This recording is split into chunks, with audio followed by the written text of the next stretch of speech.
Рахмон, население Таджикистана стало жить лучше. В Душанбе-ШОС, в Калуге и Согде аресты таджиков. В России запрещен тафсир Ибн Касира.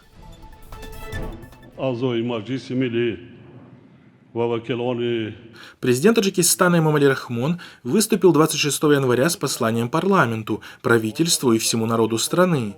Он объявил о том, что эпидемия коронавируса в Таджикистане побеждена, а с проблемами в экономике стране удалось справиться. Об этом пишет «Настоящее время». Рахмон заявил, что экономика страны в 2020 году выросла на 4,5%, а объем валового внутреннего продукта достиг 82,5 миллиарда сомани. برای بهتر نمودن شرایط اجتماعی اهالی از 1 سپتامبر سال 2020 Далее он сказал, что для улучшения социальных условий населения с 1 сентября 2020 года пенсии, заработная плата работников бюджетных организаций и учреждений, стипендии были увеличены на 15%, заработная плата работников правоохранительных органов и военнослужащих на 10%, пенсии группы инвалидов, нуждающихся в уходе, на 50%. Также Рахмон затронул качество и уровень жизни населения страны.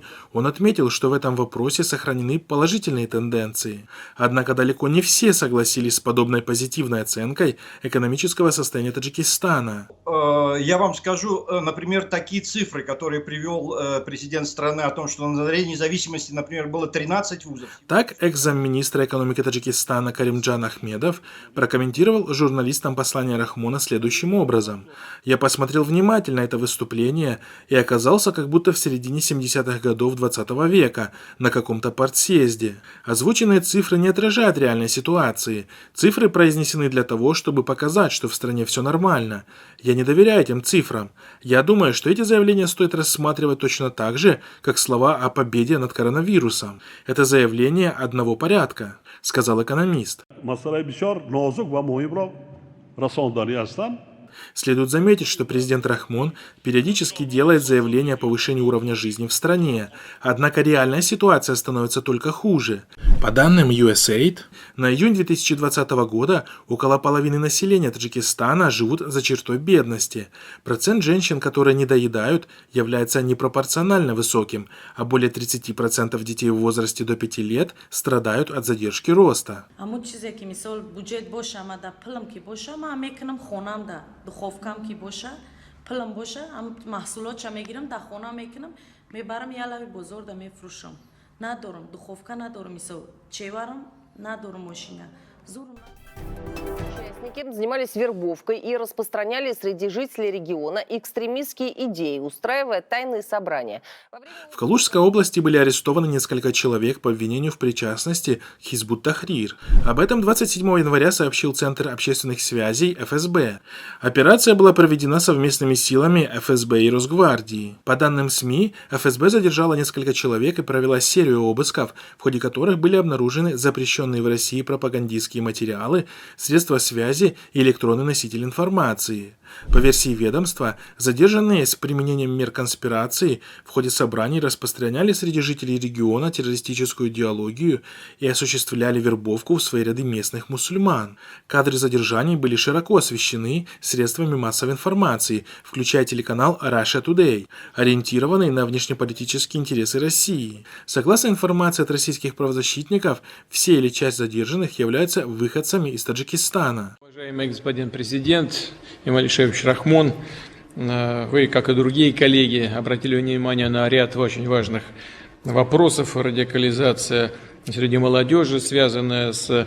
Примечательно, что данные аресты прошли на фоне проведения Совета национальных координаторов государств-членов ШОС, который проходил под председательством президента Рахмона в Душанбе с 26 по 29 января. Вместе с тем, источники Хабархов-Худжанди также сообщают о серии арестов, проведенных примерно в те же дни на севере Таджикистана. По имеющейся информации, вернувшиеся из трудовой миграции в России мужчины были задержаны по обвинению в причастности к Хизбут-Тахрир. В юбилейном году председателем в ШОС будет, как мы уже неоднократно отмечали сегодня. Эксперты отмечают очевидную согласованность данных операций и приуроченность их к очередным мероприятиям в рамках ШОС, которая является одним из инструментов России для навязывания странам Центральной Азии своей колониальной политики, заключающейся в том числе в недопущении исламского возрождения в регионе.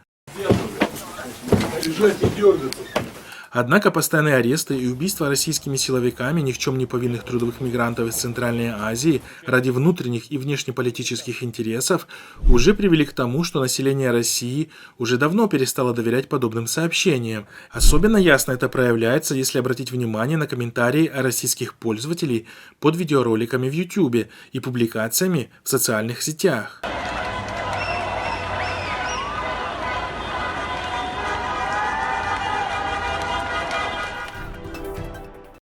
В России пополняется список запрещенных исламских книг, в числе которых оказалось и толкование Корана. Так, 26 января Самарский областной суд оставил без изменения решение Красноглинского районного суда города Самары от 18 августа 2020 года по делу о признании экстремистскими материалами следующие издания.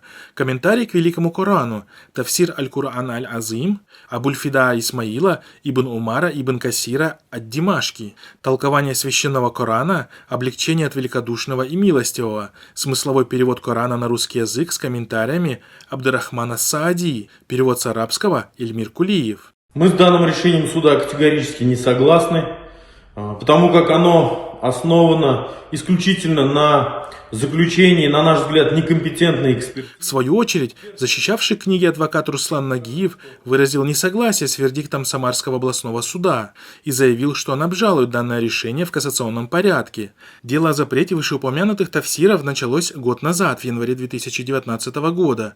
Стоит отметить, что попавший под запрет тафсир Ибн Касира считается известным богословским трудом, признаваемым всеми исламскими учеными в качестве авторитетного источника по изучению священного писания мусульман.